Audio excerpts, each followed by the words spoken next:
Deus é bom o tempo todo. O tempo todo Deus é bom. Estamos aqui para mais um dia, para o nosso terceiro dia da nossa aula. E o terceiro título hoje é Enviado para Evangelizar.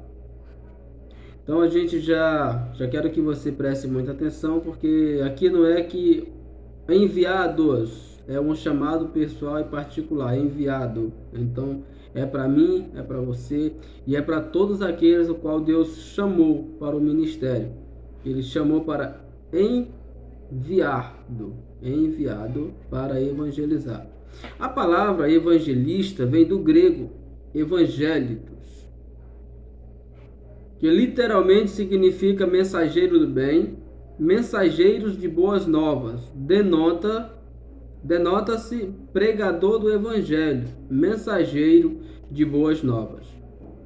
Em 1 Coríntios, capítulo 1, verso 17, diz: Porque Cristo enviou-me não para batizar, mas para evangelizar, não em sabedoria de palavras, para que a cruz de Cristo não se faça vã.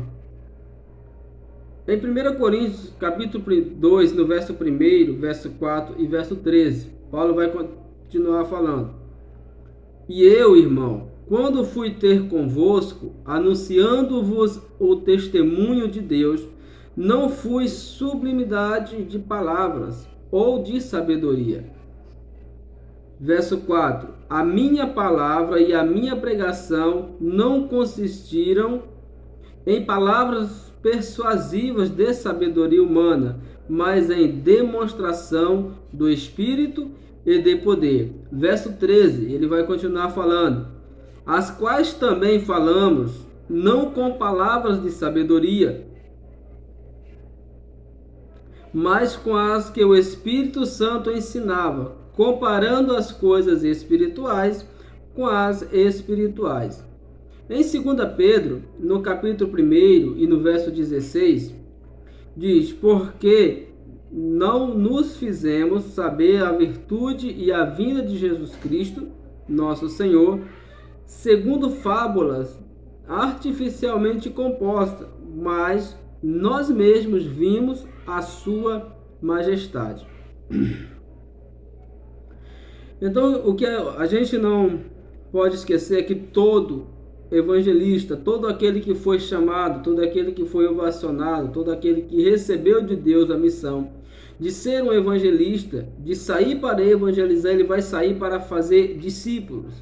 Discípulos para depois dele dar continuidade à mensagem, à pregação do evangelho, até que a mensagem chegue aos quatro cantos da terra.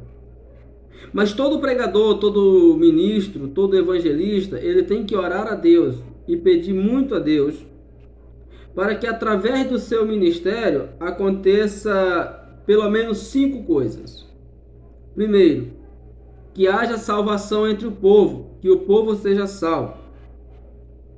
E aonde que você encontra o embasamento? Em Atos capítulo 2, verso 4, no capítulo 11, verso 21 e o verso 24, também no capítulo 14 e o verso 1. A segunda coisa que através do seu ministério tem que acontecer, você tem que orar a Deus para que aconteça, é que os novos convertidos, os novos crentes, eles sejam cheios do Espírito Santo. Atos 2 e 4, Atos 4 e 31, Atos 8, 17 e Atos 19 e o verso 6. São as passagens aonde você vai se basear para que os novos convertidos, através da sua mensagem, da pregação de boas novas que você levou, eles possam ser cheios do Espírito Santo. A terceira coisa, os espíritos malignos sejam expulsos. Atos capítulo 5, verso 16, 8 e o verso 7 e capítulo 16 e o verso 18. A Bíblia vai dizer que se o Filho do Homem vos libertar, verdadeiramente sereis livres. Então, se Cristo chegou, se você chegou com a mensagem de Cristo, se você chegou com a mensagem de salvação, a mensagem de vinda revelada de Deus, Aonde tiver alguém possesso de um espírito maligno, esse espírito ele tem que sair. Porque a palavra está com você. Você foi vocacionado, você foi chamado para isso. A quarta coisa que tem que acontecer: os enfermos sejam curados. O que mais nós temos nos nossos dias são pessoas doentes, pessoas enfermas. Existe enfermidade física, existe enfermidade espiritual e existe enfermidade do nosso subconsciente, a nossa cabeça.